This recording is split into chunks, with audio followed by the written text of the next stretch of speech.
yourself a bad day, dark feelings are back, assaulting your heart with a panic attack. Hello everybody and welcome to another episode of the Andy's Man Club podcast. Brilliant to have you along. Thank you so much for tuning in, sharing, getting involved with the pod, sharing your comments with us. It's always great to see and hear. Got another fantastic guest today, and we've got another co-host. I think it's been a really key theme the last couple of weeks about the co-hosts that we've had and the different accents that are coming from round about the country. We've got today somebody who couldn't be closer to me if he tried. He's sat in a different section of the office over here and is a familiar face to a lot of you. Joined us on the podcast this time last year, and he's now we're very fortunate to have him working with us. Neil, how are you doing, pal? I'm great, mate. Thank you. Just a pleasure to be on this again. It's nice to come and see some different faces, and I feel it's a bit of an odd one, this, because I'm normally just used to watching Ben on telly, flying around in high-speed chases in dark round Homewood and places such as it. So it's a bit of an odd one this year. Looking forward to it. Definitely, and without obviously giving it away, but that's who we've got joining us today as well, Ben Pearson. So obviously some of you will have seen that Ben came and did some bits and bobs with us a few months ago. Came and did a bit of a Facebook Live, and we've developed something of a relationship. But Ben, welcome along. How are you doing, pal? Good afternoon, gents. Thank you very much for having me. I'm doing well at the moment, thank you. It's another sunny day over in Eldwick, and my shorts are on, but my feet are cold, so it's going well. Are you all right? I'm very well. My feet are red hot. I've got slippers on, so I'm in a very fortunate position at the moment. Just going back to you then, Neil, as well, when you said nice to see some different faces. I've been sat opposite you in the office all morning, man. You look different on here. More handsome. Yeah, it's nice to be staring at somebody different other than just you as well. Yeah, fair call. Thank you very much. As you can tell, I'm blushing already, so I'm sorry. We're all very tender. So, obviously, for people who aren't familiar with you, obviously, I know that Neil gave a little bit of your background there that, many people will likely be able to guess, Ben, but just tell us a little bit about, why people might know you, and a little bit about why Andy's Man Club was something that you wanted to get involved with and work with us and help us out over here. Yeah, obviously, Ben Pearson, I've served 19 years in West Yorkshire Police. 15 of those were on the Roads Policing Unit based at Bradford. We starred for about 2.5, 3, I won't say starred, featured in Police Interceptors on Channel 5. Stick with starred. We liked it. Stop it. All right, we started. You've got a star in the pavement up at Odsal Top somewhere, aren't you? What, covered in KFC buckets and stuff like that. So we started in Channel 5's Police Interceptors, which were basically at the time, I think it was one of the highest viewed programme on Channel 5 at the time. Since then, I'm being honest with you, I was putting like a lying face on, and I've struggled with mental health for I'd say the last 3 years, and I was hiding it, and then it come to a few things at work, and then I basically broke, and I got medically retired. In that time, I will get medically retired off from the TV work and from the police. As requested my therapist and psychiatrist, I started writing down my thoughts and feelings. That made itself into a story of kind, so to speak, and I released a book called Handcuffed Emotions, Police Interceptors Drive into Darkness. That were released in November last year and shot to #1 on the police bestsellers Amazon list. Since then, it's just gone absolutely ballistic with appearances on radio, podcasts, and we've started up his own YouTube channel talking about mental health, the reactions in the police, and then obviously how can I put it? A lot of it's thought-provoking, and a lot of it is deep. There is some things that can be upsetting to watch for people with mental health issues, but it's all about learning how to talk, embrace what you've got, and come out and be forwards and proud of yourself. And then there's light-hearted things as well. And then today I got told by the lad that runs it, Josh Gudgeon, over at Get My Media, or Get Your Media, or Get a Media. There's a media somewhere in there, Get Your Media. That we've just got a million views in the first 6 weeks and 25,000 subscribers. So we've got a path now of where we want to go, what we want to do. So we want to officially start the full podcasts and get people on that have been down.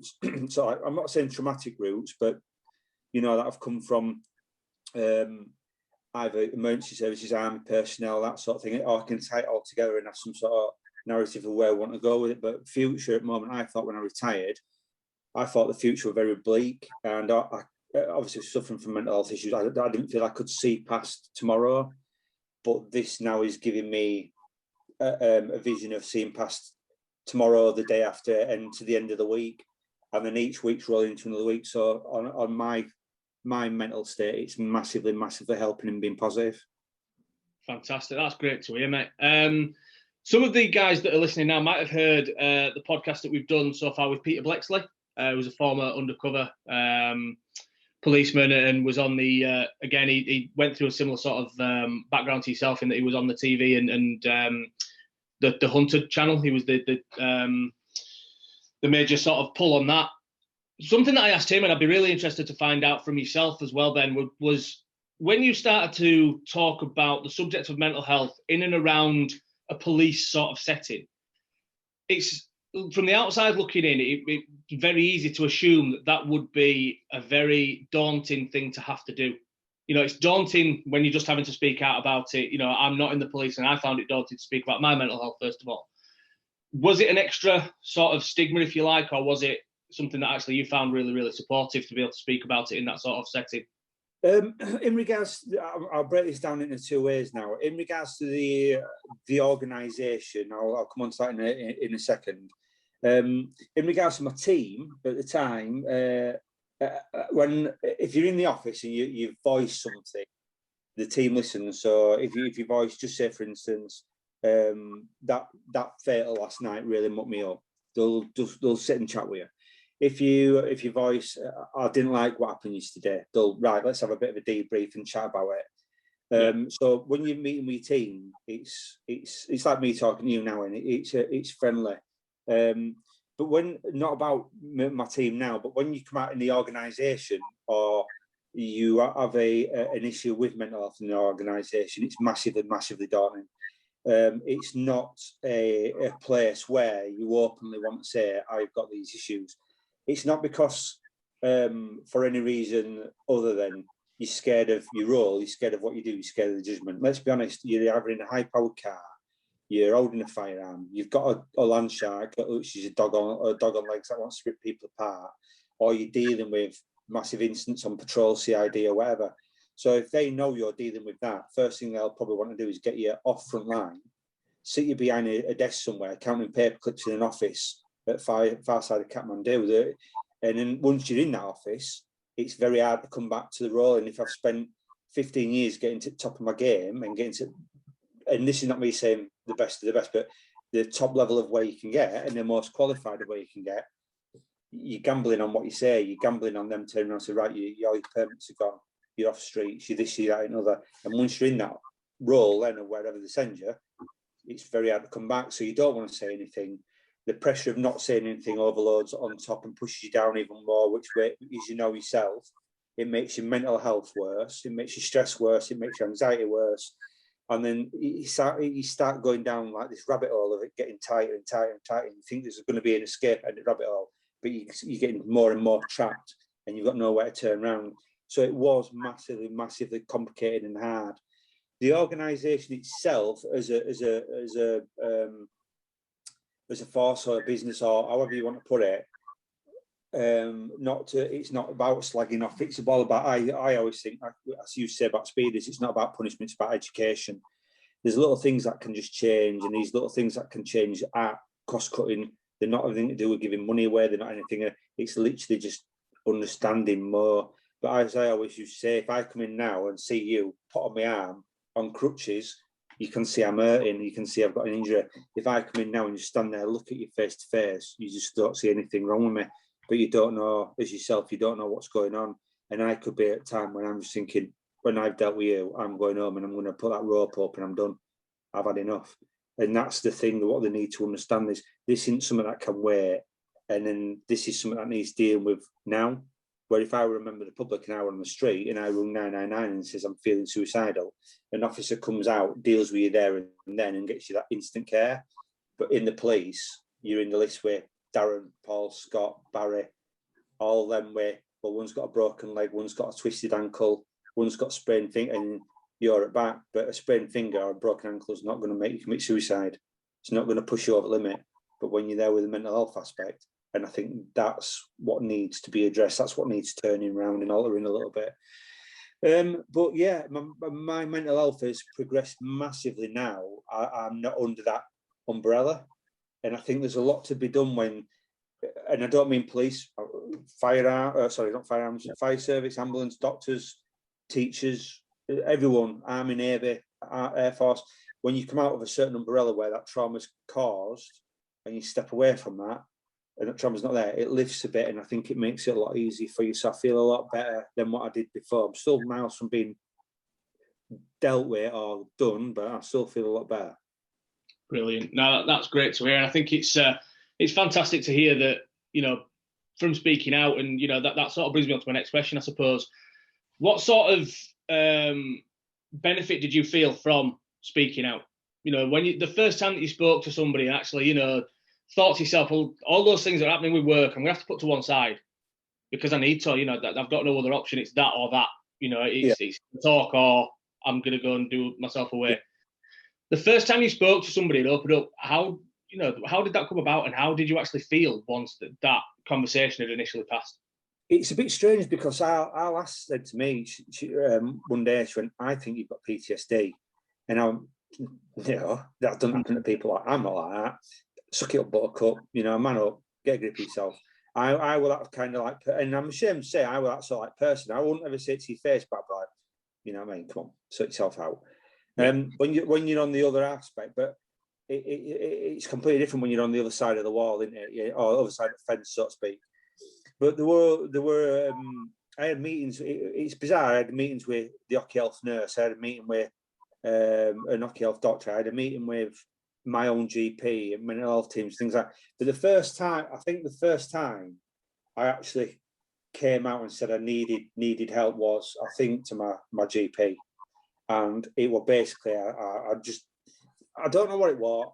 The switch had gone, but the switch inside me was like, I do not care now what you think. I do not care about what the world thinks. I need help. And there's no other way I can describe it, but help me. And then I sat there, I was shaking, I was in tears, I couldn't breathe. But when I say I crumbled as a man, I don't mean as a man as in like I've got a older reputation to be a bloke and a strong man or anything like that. I just crumbled. There was nothing left I wanted to hide away. There was nothing left I wanted to pretend. I just wanted to give out everything because I was basically thinking, if I don't get help here, I've got a little boy who's about to turn 5. I've got a little girl who's 7, and I've got my partner Millie. And I says the last thing I wanted to do was them grow up without a dad, and then Millie to not have a partner. And then as soon as I unleashed, even if I unleashed in a doctor's office to a doctor, that little bit eased. And then when I unleashed to the force doctor, that little bit eased. Then went to ship a mental health team, that little bit eased. And now I will meet, and this is what I like about it now. I will sit on any interview, I will sit on any podcast, I will sit on, and as long as I can tell people that this talking, it's a little hurdle, jump over that hurdle, and it's so easy to just chat now. And I don't feel, if anyone feels uncomfortable, that's them. That's their fault. That's their issue. So if I talk to someone and they say, whoa, it's making me feel uncomfortable, unfortunately, I'm comfortable with my illness. I'm comfortable with who I am, and I'm owning that now. And this is what I've said to so many people. You can technically have, as I say, I've got my backpack on, or I've got my rucksack that I'm filling up and I'm dragging it along with me. But rather than have it on my back, I have it on my front. I can see how full it is. And if I wake up in the morning and it's all, as you'll know, it's all doom and gloom, nothing's gone right for you, you're so tired, you've not slept, you've had night terrors, you're off your diet, I can say to myself now, it's fine to stay in bed. There's nothing wrong. Be kind to yourself. Stay in bed. There's nothing wrong with it. So you can get into bed. You can stay in bed. You can have a day off. You might have so many days in your life from start being born to dying. It's a day that you're allowed to give yourself that time to breathe. It's giving yourself that time to reflect and say, right, let's get a little bit of a control of what's going on now. Like now I'm getting a little bit of like a tight throat speaking about it. But then I know that I'm passionate about what I'm saying, and I'm trying to get it across that said, no matter how hard you think it is, no matter what job you're doing, and no matter who you think you are in life, if you don't talk, the bottleneck gets tighter and tighter and tighter. All you have to do is just talk. Talk to anyone about anything. Talk about flowers, talk about cars, talk about building walls with bricks, and just talk about something. As soon as you start talking, things start opening, and that progression of that subject just slowly starts coming out. And once it's done, it's just one of those things of just saying, I don't know. I'll give you an example. Sorry to draw. If you want to say alligator at any point, just feel free to. I once at school, right, and this is how bad it was at school once. My mum bought me this shirt, and I had to lie about buying a shirt because there were a lad that were talking, and he had the same shirt on for ages. And basically, his mum and dad didn't have a lot of money, and they were wearing the same shirt all week. Now, I think I had probably 3 or 4 school shirts for a week, and my mum bought me a fix. I had one a day, but I felt right guilty for saying that I had to have a new school shirt, and I lied about it. And I thought, why do I have to have a lie? Why do I have to lie and pretend about this school? And I know it's a simple analogy, but what I should have done is said, yeah, unfortunately, I've got this school shirt, and be open about the school shirt. And I know it's just something and nothing, but why should you are a grown man or a grown lady? Why should you have to lie about who you are? If the world doesn't want to accept you, that's other people's issues, but the world will accept you. People will understand where you are. People will understand, because nearly everyone you speak to has got it or had it or suffering from it or knows someone that suffers from it. It's not as taboo as what people think. Sorry, go on. It takes talking, doesn't it, to actually release that pressure cooker, release that valve. Yeah. And then Yeah, start going. I remember when I first started going Andy's Man Club, you end up, over time, you're talking about stuff. And then over time, you're actually talking about, on other weeks, stuff that you'd forgotten about. Yeah.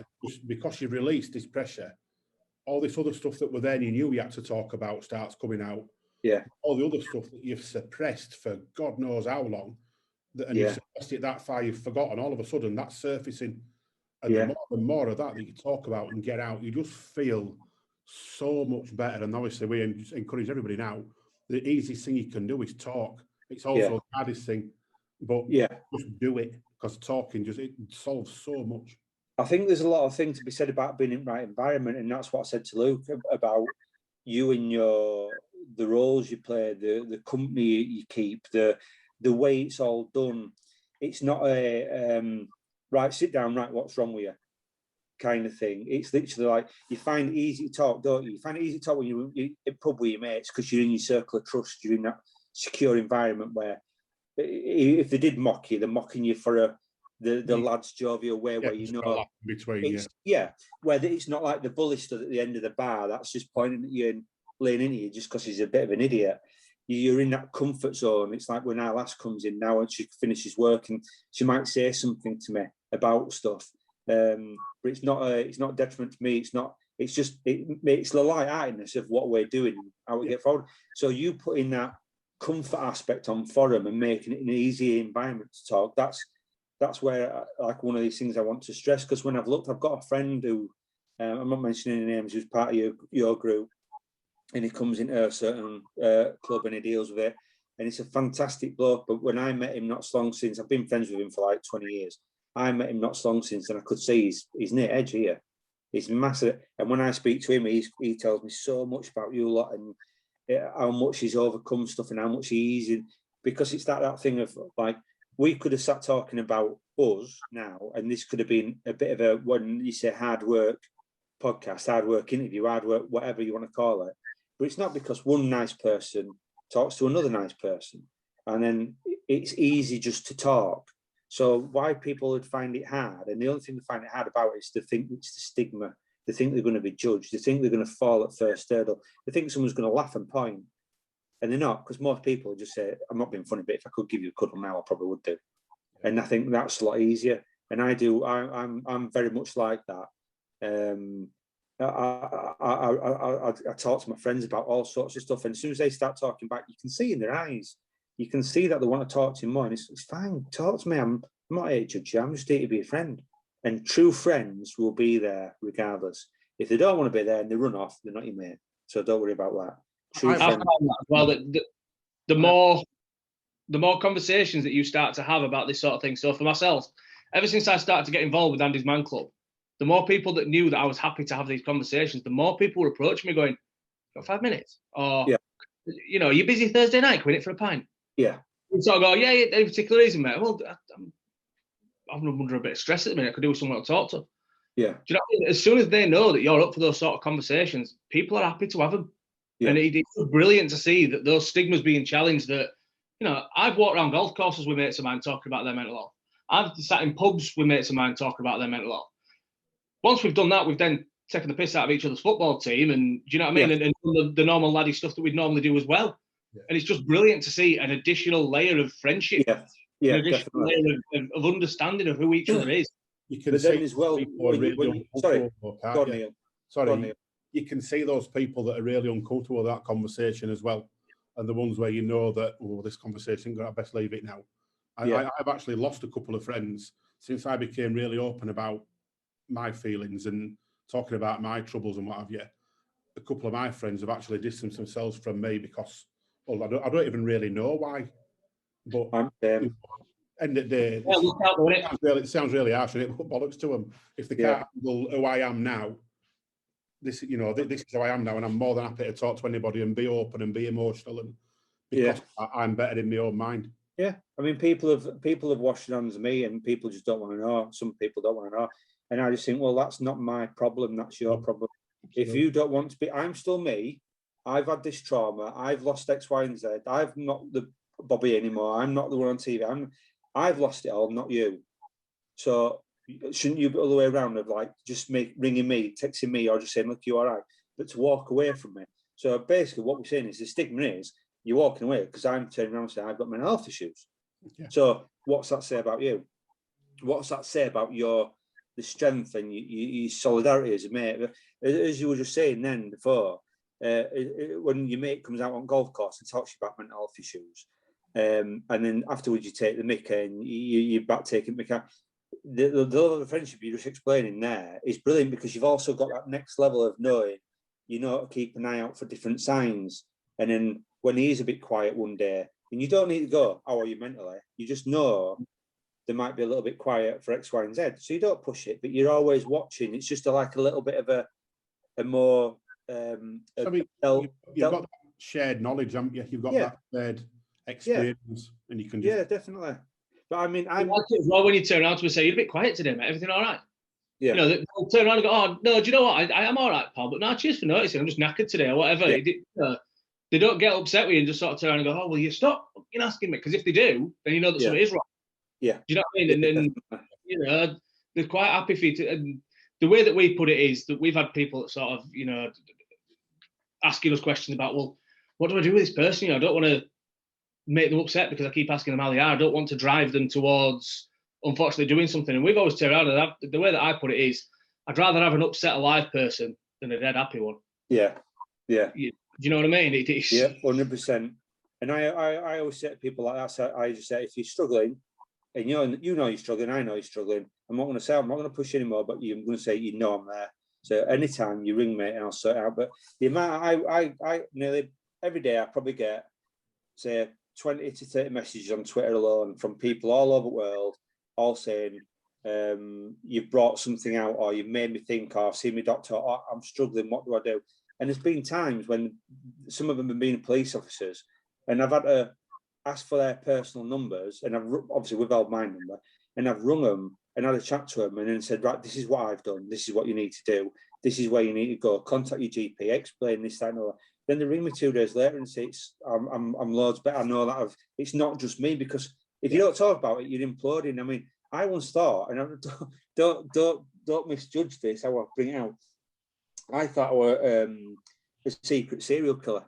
I'm sat at work and I'm thinking, all I can think about is death. Why am I thinking about death all the time? Why am I thinking about bodies ripped apart, or bodies with no heads on? Or why am I thinking? And basically, all I was doing, right, and the way it's being explained to me when I went through the therapy, so I was going through my own mortality, and everything I was doing at work, or everything I'd seen at work, and all the fatals and stuff, they were all coming back into my head. But there were fatals that I'd try to push away. And I'm thinking it shouldn't be normal to sit in briefing at 9 o'clock on a Wednesday night, about to go out, and all you can see is people hanging from trees, and all you can see is, do you know what I mean? And it were like, this is, but as soon as you voice that to you're getting a brew. So, I hope he's making me a brew, yeah, it'd be nice. Is he making you a brew? No, he's shaking his head at me through the door now. Really? Welcome one. But all it was, I thought, there's something not right. This can't be right. There's something. Am I a serial killer here? Am I waiting to go on people? And it was the fact that when you speak to most people that are in the job, this is one of the signs, because they're reflecting on all that they've done, and it's getting to the point where it's all overloading inside them. But you've got, where do you go, apart from someone like yourself, but where do you go when you've seen in a month 7 dead bodies, 4 fails, 2 hangings, a decomposed child or whatever it is, 2 dogs run over and a cow hit by a train? Where do you... The problem is you go to your own head, don't you? Yeah. And that's, it's not a good place to be when you've seen all that, is it? And if your mate who doesn't understand it because he's a civilian, well, then you talk to your mate who's a copper. He might feel the same, but he's not saying out. And then you're not saying, because you're in that club of, let's get, you know what I mean? So when all of a sudden you meet that copper that's actually said the same to you, you're like, we're in club now because we actually get it. I'm not mad, you're not mad, we've got a few issues, let's sort them all out. And that's the benefits of talking. And I just think you can't, the most powerful weapon we've ever used in police isn't a firearm, it's just your mouth. You can talk anybody down, you can talk to anybody, you can talk from, let's be honest, you can talk from Queen, Alan Sugar, to a criminal who's just doing 5 years for burglary.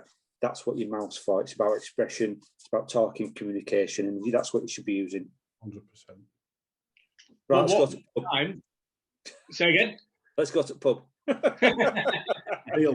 was going to mention as well, though, the defence mechanism kicks in, though, doesn't it? Especially within something like the police, of that dark humour. Yeah. And that sort of, opportunity to make a joke that nobody else, everybody else would think is massively inappropriate. Yeah. Because you've been there, seen that, done that, it's sort of a little bit different. So that defence mechanism kicks in there as well, doesn't it? Definitely. I was just about to say, no better time then to bring us on to our little miniature Andy's Man Club. So for anybody that's watching this podcast for the first time who doesn't know what we're about, we're going to show you. We're just going to show you that it's all about just guys sitting around having a chat and a bit of a discussion about anything, really. So we'd normally start with your name and a brief, positive reason why you're here. Don't think we need to go through that one, do you? I think we've just spent a good 25 minutes on that one. So obviously you can talk as much or as little as you feel comfortable to. And if I'd like to ask you not to discuss 3 subjects, those being politics, religion, and medication. Politics, religion, 2 very divisive subjects, and obviously medication. We're not in a clinical sort of atmosphere, so we can't give any sort of advice on that. So we'll make a start with how's your week been? My week this week has been busy, but in a really good way. I said this to my missus last night. I think she disagrees with me in some way because she's hardly seen me this week. But it's been busy, and it's almost been like back to pre-COVID times in lots of ways. I've been out at appointments. I've been, doing things like this and talking to yourself, recording podcasts and, nipping out to appointments. I went to an appointment yesterday in Preston and went to our Stafford club on Monday. And I actually felt as though I could move again. And don't get me wrong, we're making sure that we're still sensible with things and masks and all the rest of it. But it just felt really nice. Like I say, it just felt as though, actually, do you know what? The world is returning maybe a little bit. And I hope I'm not tempting fate there. I hope I'm not, encouraging, the powers that be to slap the next lockdown on us. But yeah, it just felt really good. And I'm looking forward to, this time next month, hopefully, when the next set of restrictions can be lifted, hopefully, fingers crossed. But yeah, I think it's been great as well that we've been busy and it's been back to non-stop and it's been back to, the opportunities are now, coming to us in a different way again, and it's refreshing in that sense. So, yeah, busy week, but a massively positive one. And I'll come to yourself, Neil. How's your week been? The 2 words I've written down here are busy and interesting, because for everything you've just said, it is really, really busy at the moment. Obviously, the world's opening back up. And the interesting thing for me, being new to this job as well, is I'm actually being able now to book appointments that are actually going out to venues and going out and seeing people rather than being stuck in front of a computer screen all the time, delivering presentations and having meetings. I spent a day this week in hospital in Doncaster bit of an awareness day there. Spoke to plenty of people there. One guy's already booked on. And that's the real pluses of this job, getting out there, seeing people, sort of selling, not even selling, just talking about what we're doing, you know, giving them a bit more insight like we're doing now, really. And yeah, just the buzz of being back to some kind of normal. And I'm scared to say the word normal because we don't know what it is now, do we? But yeah, really busy, really interesting and exciting moving forward. Can I just say, my week was brilliant up until the moment 2 minutes ago when Vixie from the office absolutely shithoused me.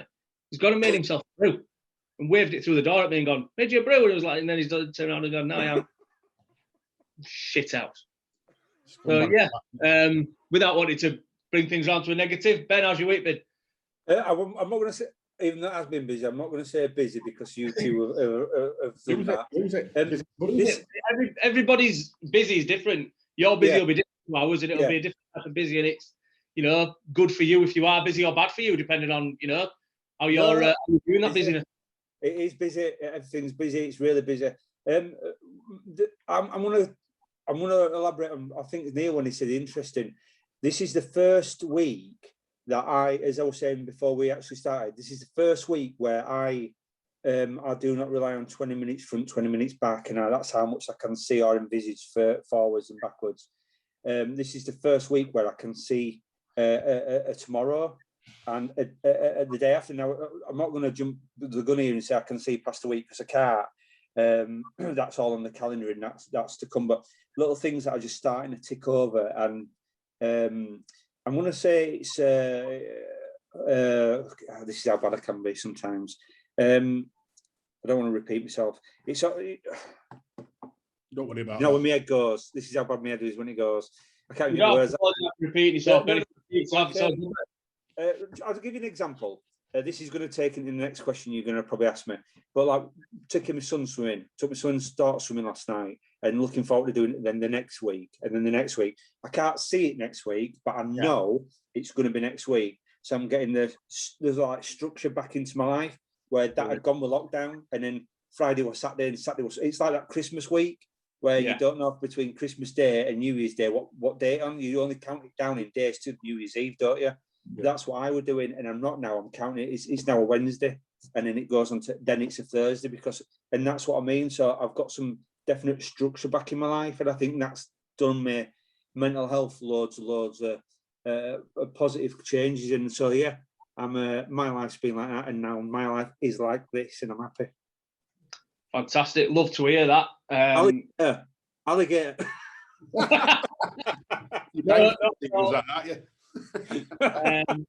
Yeah, I just love the positivity. For somebody to finish a question number one and say they're happy, yeah, what more could we want? It's absolutely perfect. Question number two then is, what's been one positive from your week? Positive from my week, I've got a number of them, but I think getting out to Preston yesterday, and that just shows how lockdown we've been. To be happy to go to a Lancashire town in it would have just been so run of the mill to go out to Preston and do whatever I did over there yesterday, but it was so good to go and see the guys over there, and to just be opening up to looking at doing different things in the future and events, and, little things that we're hoping to be able to do. Just so refreshing. It was a bit of a bitch that it was the one day of the week where it was freezing cold, but I can roll with that. I can deal with that.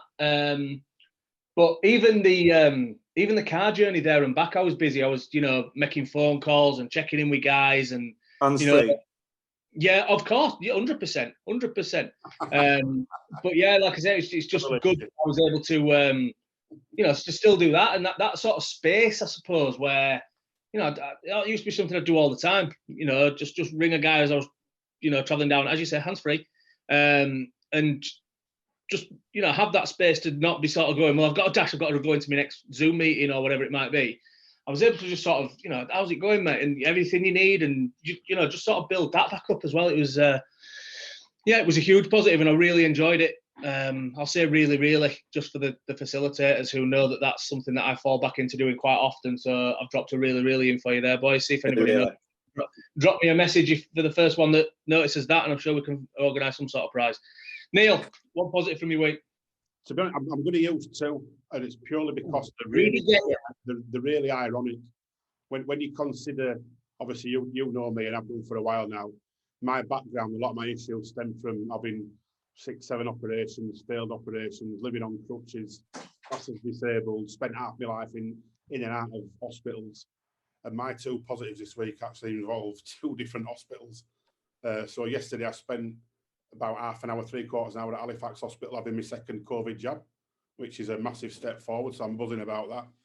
And the other one is spending the day at Mexborough Hospital in Doncaster on Tuesday. So cracking day there, great day of awareness, and just a bit ironic after my history with hospitals with 2 great days this week of both being hospitals.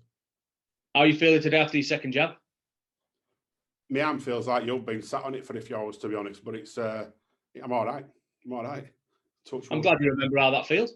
Well, that was just a stolen afternoon. No, I've got mine on Monday, so you'll have to speak to me on Monday and see how I'm doing, and Tuesday morning. So I'm sure they're doing over 50s now, aren't they? That's how I got in. I was supposed to fire off, to be fair, which is quite scary.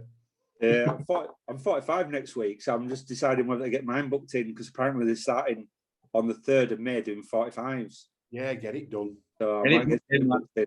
Just waiting for that big flip on switch, and before everyone drops down dead as well. Yeah. Yeah, cheers for that. The system's back in effect in it with Terminator. So. My 5G's been banging for the last couple of weeks since I had my first job. So, what about you, Ben? What's been a positive from your week, mate? I've got 2, and one of them, the reason I talked about swimming is my son, obviously my daughter will go in before, Harriet will go in before, but my son Isaac, it's his second time. The put him in water, he's only 4-year-old, put him in water. He had thing on him, what I don't know what they call floaty jobbing thingy. And if I know a floaty jobbing thingy, you can tell him in evidence in court, Officer Pearson, yeah, one of those things.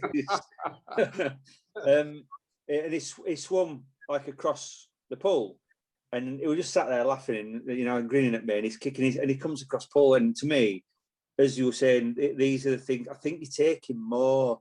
Where before I was interested, I'm being honest with you, before you had so much going on, but you're just taking so much more out of a simpler life now.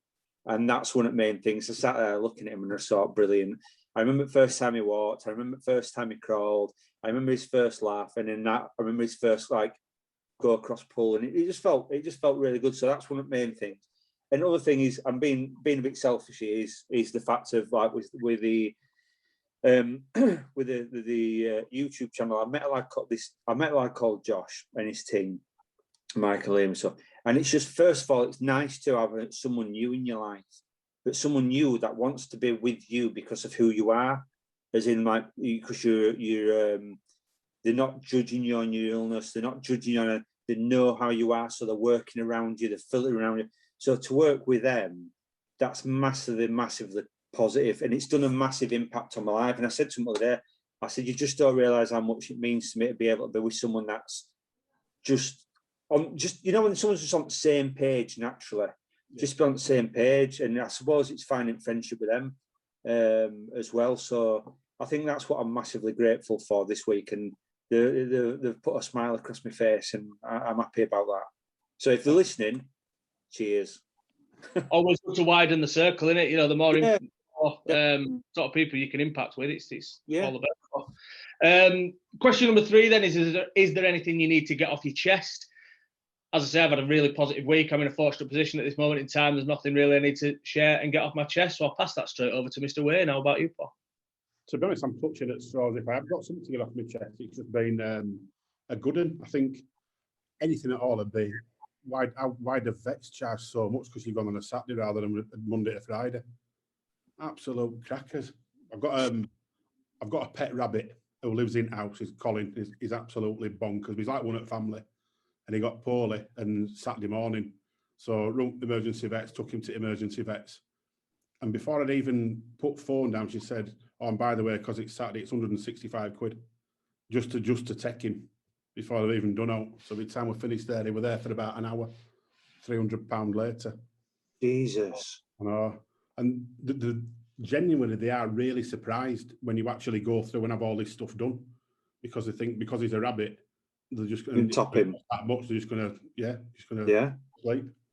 But pets are so important. People though. Well, this lot here will know what I'm like. If you look on my Facebook and stuff like that, it's only ever pictures of Colin and cats, and it's.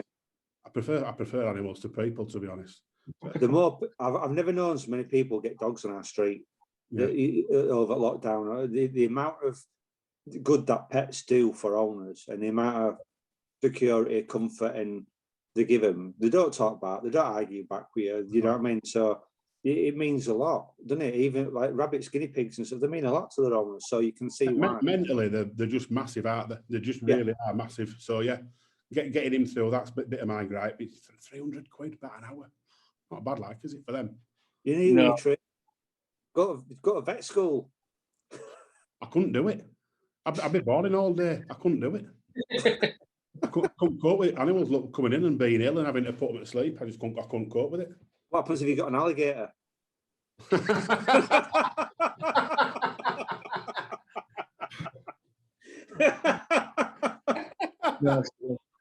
fell into that trap as well.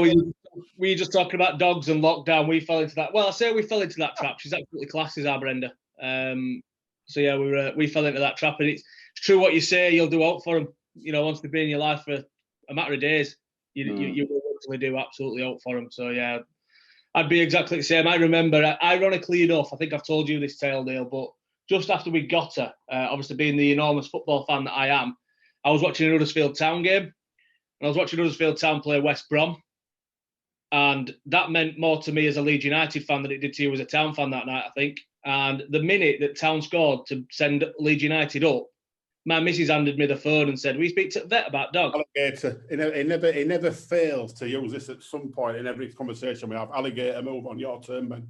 I mean, shit house, left, right, and centre here. That made me a brew. You're not listening to my story. Shit out. Anyway, Ben, anything you need to get off your chest, mate?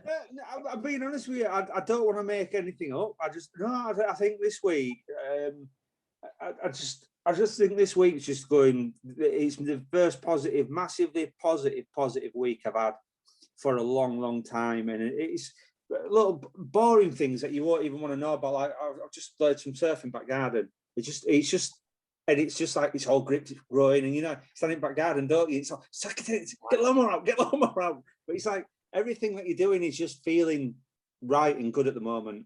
And I don't want to jinx it. And like you, I think what Neil was saying earlier on about, or what yourself that was saying about, you don't want to jinx the lockdown. And I'm just looking forward to going back in restaurants. I'm looking forward to meeting friends, I'm not being funny, having a cuddle with your mate and just saying, "Look, mate, I'm not seeing you. I'll put your arms around." Just little things like that. So I'm looking forward to the future. I'm looking forward to where things are going. And this is the first proper week now where I can see change, but a good change, positive change, and not just with myself, but even if they bring the changes coming in place, they do different things. It's just going good. Things for the first time. I feel like in 3-4 years, it's flipped, and it's rather than being on it shitty and it stick. I mean, can I swear? Is that all right? Yeah. Right, bollocks. Rather than and it's shitty and it stick, it's like, hang on a minute. I've taken a bit of control back, and things are working. So that's all I want to get off my chest, I suppose. Well, that's we do always say as well. It's good for a positive share as well. I absolutely love that to get a positive vibe going. I absolutely love it. So cheers for that, Ben. Right, question number 4. For those of you in the know, you'll know that question 4 and 5 change every single week. Something a little bit different. Sometimes they're about having a bit of a laugh. Sometimes they're about setting yourself a target or a goal. This week's is, if you could have a coffee with any person, past or present, who would it be and why? Now, I could quite easily go along the lines of, I'd have a coffee with my dad. My dad's been dead 8 years, and, that'd be marvellous. But I'm going to try and keep things a little bit lighter, and I'm going to go, I'd like to sit down and have a coffee with Pablo Hernandez, just to let him know just how loved he is at the moment. He's not getting game time at Leeds. It don't look as though, as supporters, we're going to get to thank him for everything that he's done for us. So you are? I don't. Can I just start butting? I don't know that is. Isn't that Spanish architect from like 1754 or something. Who are you on about? Absolute Hispanic architect. He's an architect of football. So I'm going to go with that. Like I say, me and my little boy absolutely adore Pablo Hernandez, and we hold him in such high esteem that, you know, I'd just like to let him know just how loved he is. You know, we're not going to get the opportunity to chant his name again, it would appear. It looks like he's off at the end of the season. No fans in the ground. You know, I'd like to just chant his name at him one more time. So I'm going to go with Pablo Hernandez. It's because he's a hero in my house at this moment in time and always will be. Neil, Leeds fan to Town fan. How do you feel about that one? Sorry, back in the room. Yeah. To be honest, at this moment in time, whoever's nearest kettle, I'll have a coffee with them. Which ironically is me, because it's just on the other side of that wall. But it is, yeah, it is. Is it? Just a proper one with my family. Those who haven't been able to see properly, just to go and have a coffee and a cuddle. That's what it's all about. All these great things are great to plan and go and do, but just a simple coffee and a cuddle with all my family. Happy days, that'd suit me. Love it, love it. Ben, what about you? As you said earlier on, I lost my dad a while ago, and then I lost my granddad when I was about 19. And I was going to say, obviously, my dad, my granddad, because they meant so much to me. But I'm not one of these that's as much like how can I put it? Oh God, here we go. Ed's gone again. You know, when you want to meet people for sake of, like Tom Cruise is in Pickering. I want to meet Tom Cruise. He's a bit. I watched some other week on George Michael, and I don't know why, whatever. And it just really, the last month of his life, it just seemed really sad. And I'm not being funny. And like when he died on Christmas Day, I love Christmas, and I don't know why. I just thought I'd just love to have a drink with him. I just like to have to sit, because you sit at his local pub. You know what I mean? And people used to talk to him just like, oh, look, it's George, and he'd buy a drink and this sort of thing. And I don't know why, I suppose George Michael, I remember the first school disco that I ever went to, and I played Careless Whisper. I remember being 4 years old or 5 years, no, I don't know, over. I think about 5, and I remember him playing Last Christmas at school. And I just got so many memories of music through years. And I just thought his music's been really good, and even all later stuff. And I just thought, yeah, and he stuck it to the man, didn't he, with Sony Records and stuff like that. And I thought I'd have a beer with him. I think it'd be brilliant. I think he'd have a lot to chat about, and it'd be none of this celebrity crap. It'd be none of this. Let's have a photo and can I have your autograph? It'd be just literally like just chatting like I were chatting down at pub, and you know what I mean? Yeah, I suppose that's it, really. He was quite a fascinating fellow, wasn't he? Obviously, it all came out once he unfortunately passed, but he was a very charitable bloke. Yeah. And a lot of his money away without, you know, shouting about it, and the people that he looked after, and some of the stories about him. He sounds like a fascinating fellow, to be honest. That's one of the things that were on it about the girl who was doing IVF. Yeah. And he obviously paid for that. And he used to sit by his phone, didn't he, and watch like This Morning. And then when someone came on, he'd ring him up and say, I want to donate 20,000, 50,000. And I think just that. He said, but don't tell me, didn't he? Yeah. He says, apparently someone like Suddersfield. Lad needs help. Charity you can get. Sort him out. I don't know anything about football, cricket stumps, all these, you know, LBT, whatever. Is it like before wicket stuff and all these touchdowns you all play? All I know about football is when we used to patrol Huddersfield and then escort all players or escort all buses out. So I don't know, but all I've ever known at Huddersfield is when they all leave and they start shouting at you. You know what I mean? And you sat there on a motorbike and we are whatever it is, and you know, heckling and walking through middle roads, and you get some. Is it splinter groups or whatever, decide to go and cause fights in town and that sort of thing. I just never get football. I don't get it. And I know people love it and it's a beautiful game. But can I just ask that as well? Why do they call it a beautiful game when they all cheat? They all like, I watched the MotoGP and Lorenzo came off his bike at 210 miles an hour, rolled down, obviously, down in a gravel pit, gets up and he's like, and walks off. And then obviously I watched a football match once and they're clipping behind here and he's like, and he rolls across the floor and he's got to get stretched off, then run on with his magic sponge and wipe him with his magic sponge, but then he gets up and he's all right and he's on £250,000 a week. I'm like, come on, a grip of yourself. Stand up. It's pathetic, isn't it? I'm with you. I don't get it. I don't. If you like it, everyone's down to their own thing and that sort of thing. But just don't ever talk to me about it in pub. Talk about anything else. Don't talk about football because I'm not interested. I'm all right with that. I'm more than all right with that. Well, yeah. Otherwise, I can hold a conversation about many subjects. And I think that brings us on to question number 5, which is: when all the restrictions are lifted, where is the first place that you will travel to? Mine's going to be something really simplistic. I'm not going to sort of say the Maldives or Florida or all that. I'm just going to say the seaside. Just go for a day on the beach, take me dog, take me little boy, and have a day by the beach. It might be something that, I know that restrictions at this moment in time allow us to do that. It might be something that we do before all the restrictions are lifted, but that's going to be somewhere I go, just somewhere, stick a rock and a kiss me quick at, and, I'll be happy. No tongues. No kisses, probably be seen. You deserve that. Neil, where are you going to go? I've got a couple of suggestions if you like, but where's first place you? No, I bet you have. To be honest, probably my favourite place on planet to go to Ibiza for a proper chill out weekend. Sunsets, cocktails, beer, happy days. Give me some of that. Nice. Done. Nice. Ben, about yourself, pal. Florida and Maldives. No, we've got a family holiday booked to go away somewhere. It's only in England, so not lot. It's just like, you know what I mean. It's not nowhere really special. But what I'm on about doing is because my brother's looked after me since shit's hit fans, so to speak, and we lost a parents as well. It's been massively so like my rock, and he comes and does a lot around house for me. He does a lot of jobs that I can't so like do. So I said I'm going to take him away for a weekend somewhere, but we don't know where we're going to go. It could be seaside, it could be New York, wherever it is. But we basically said we're going to take him away, treat him, because he's never been to the States.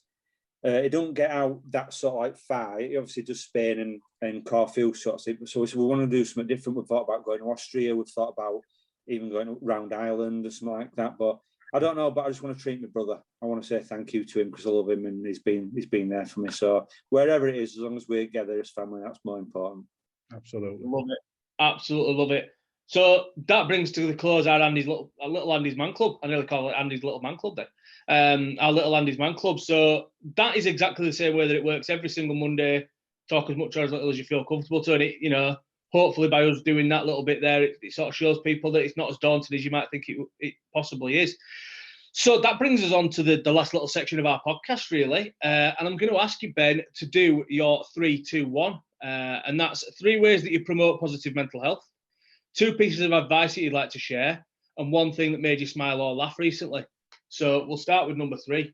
3 ways that you promote positive mental health, Ben, please. First thing I ever do always is talk. You've got to talk. If there's no point doing anything unless you want to talk, it's talk as little, talk as much, talk. You know what I mean? Mumble, but talk. Just talk about anything, just to be able to open yourself out.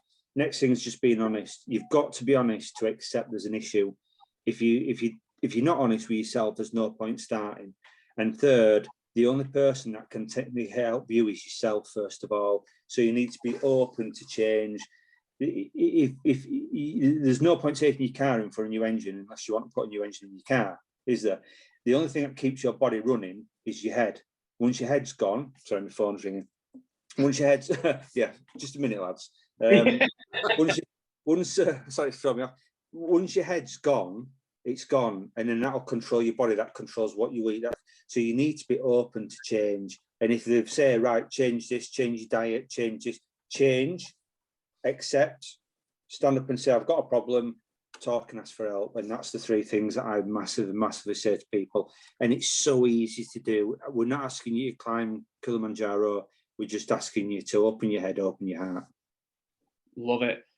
2 pieces of advice you'd like to share, Ben, please. Never eat yellow snow.